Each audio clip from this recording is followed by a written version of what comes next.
Sebelum menonton berita Pos Keadilan, mohon like and subscribe. Selamat menyaksikan.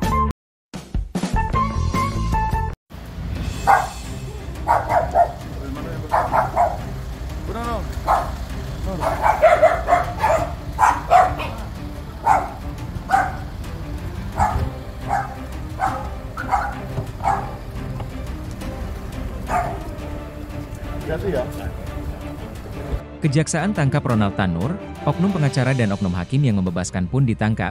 Jakarta, Pos Keadilan, kasus tewasnya Dini Sera yang viral karena terdakwa pelaku, Gregorius Ronald Tanur yang tenar dengan nama Ronald Tanur alias Ronald divonis bebas oleh para oknum hakim. Akibatnya, merembet kemana-mana.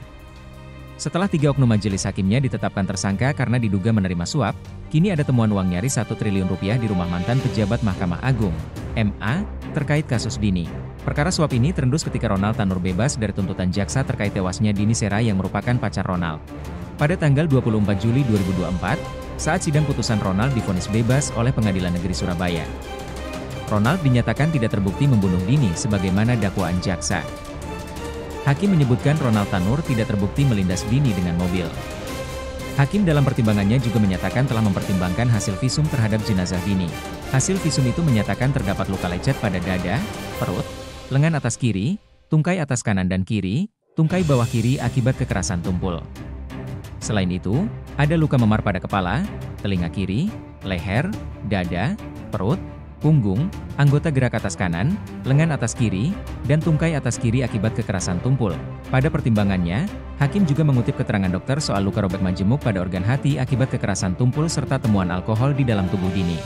Vonis Ronald Tanur ini kemudian menjadi sorotan, keluarga Dini juga bersuara mengenai vonis ini dan meminta keadilan.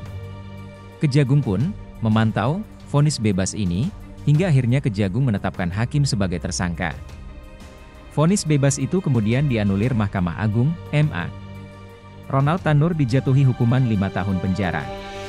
Berdasarkan situs MA, vonis 5 tahun penjara ke Ronald Tanur itu diketok oleh Majelis Hakim Agung yang diketuai Susilo dengan anggota Ainal Mardiah serta Sutarjo pada Selasa, 22 Oktober 2024.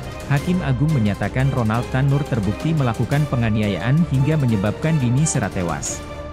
MA juga menyebut kejaksaan dapat segera mengeksekusi Ronald Tanur. Pada tanggal 23 Oktober 2024, Kejagung menangkap 3 oknum hakim PN Surabaya dan seorang oknum pengacara terkait dugaan suap dalam vonis bebas Ronald Tanur. Direktur Penyidikan, Dirdik, Jaksa Agung Muda Tindak Pidana Khusus, Jampitsus, Abdul Kohar mengatakan Kejagung sudah lama memantau 3 oknum hakim tersebut.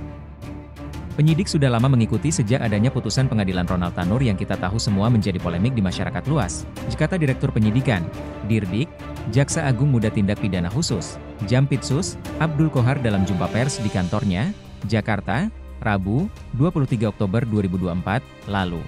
Ketiga hakim yang ditangkap ialah Rintuah Damanik, Mang Apul, dan Heru Hanindyo.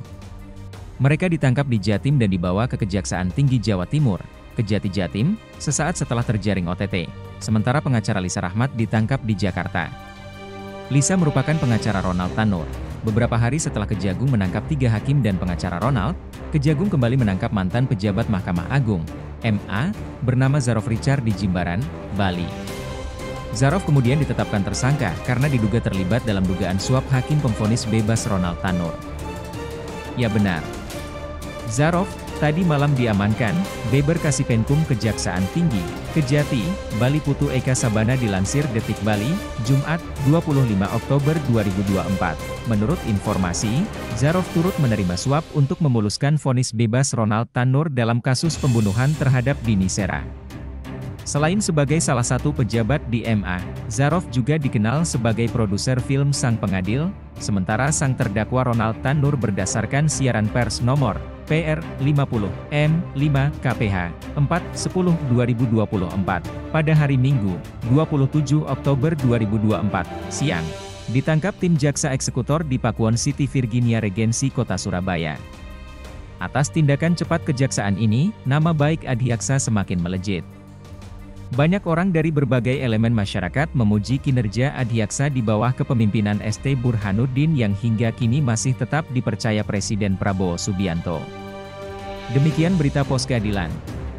Simare melaporkan. Terima kasih telah menonton berita Pos Keadilan. Jangan lupa like and subscribe dahulu. Kunjungi www.poskeadilan.com.